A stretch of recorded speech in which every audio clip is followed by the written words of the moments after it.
In this video, I'm going to show you how the All Progressive Congress, APC, can be defeated in 2027. This I will do with proven examples of countries with similar issues like Nigeria, where they worked. I say this knowing exactly the situation we have in Nigeria, where it seems as if the ruling party has captured everywhere. I just mentioned this to let you know that I understand exactly the situation we have in Nigeria. However, I also want you to know that we have countries who had similar situations even worse than ours. Yet the oppositions were able to do the unthinkable by defeating the ruling party. A few examples are Kenya in 2002, Malawi in 2020, the Gambia in 2016, Zambia in 1991, just to mention a few. All these countries mentioned were in the same situation as Nigeria, with no rule of law, suppression of opposition, control of institutions, and many more. Yet the opposition was able to defeat the ruling party. Studies show that the pattern in each of these cases were the same. Yes, the application may not be exactly the same, but they all followed almost the same pattern. What we will do is to pick one country and study what they did, step by step. This is why this video will come in parts, so that it will not be too long. So let's get started. Let's study Kenya 2002. Let me give a little background. Before 2002, Kenya was ruled by the Kenya African National Union, KANU, since independence in 1963. So as of 2002, this party had ruled Kenya for 39 years. Yes, you heard me correctly, 39 years. Daniel Arap Moi took over the leadership of Kenya in 1978, following the death of Jomo Kenyatta. According to history, his regime was very authoritarian. There was no rule of law. They suppressed the opposition.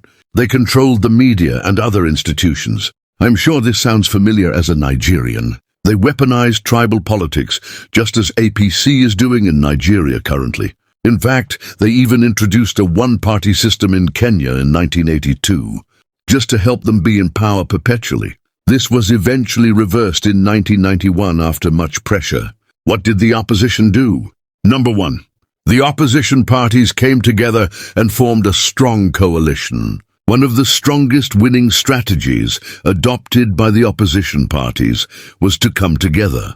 Before 2002, the opposition parties were operating independently. But in build-up to the 2002 elections, they came together and formed a party that they called National Rainbow Coalition. This coming together was that to form a formidable force was a key factor in giving them victory. One big advantage of opposition coming together is that it makes them stronger to face the ruling party. Apart from having the numbers to win, coalition gives the opposition the required strength to challenge the ruling party effectively.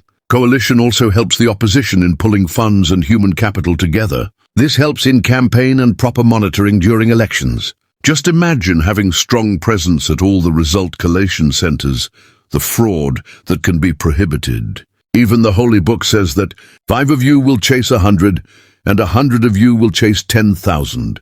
There is also an African adage that says that power lies in the multitude. This means that it will be very good if the real opposition parties can come together.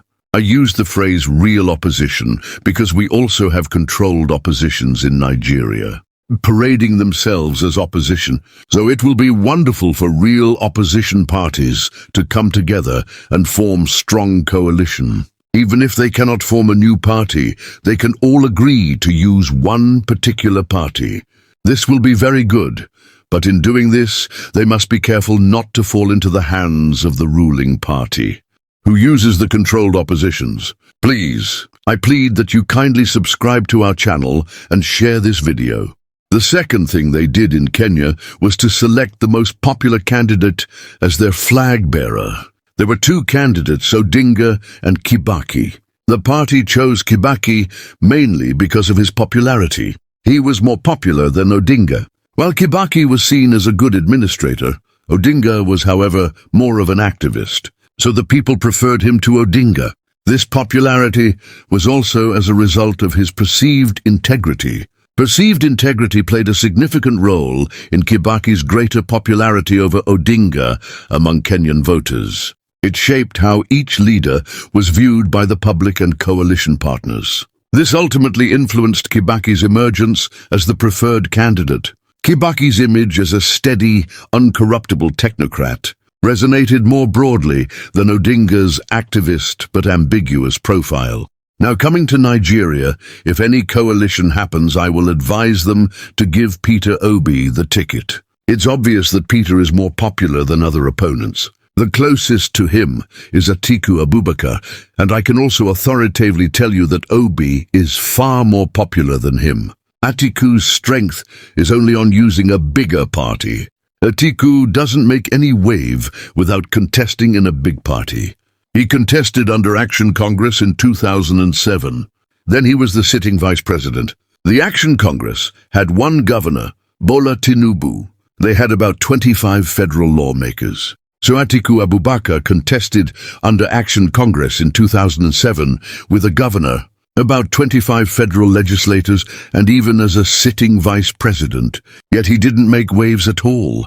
In fact, Buhari was far more popular than him. Nigerians didn't even know he was contesting election even as a sitting vice president. Now compare him to Peter Obi in 2023. He left the People's Democratic Party and joined an unknown Labour Party.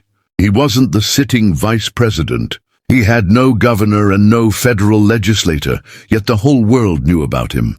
With the limited time and a very small party, Obi contested and won the election. So in every sincerity, Obi is far more popular than Atiku Abubakar. So if there will be any coalition that Obi will be part of, then the candidacy has to go to him if the coalition wants to win, just as the coalition parties did in Kenya.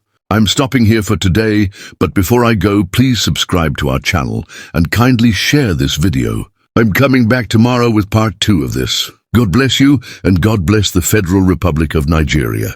See you tomorrow.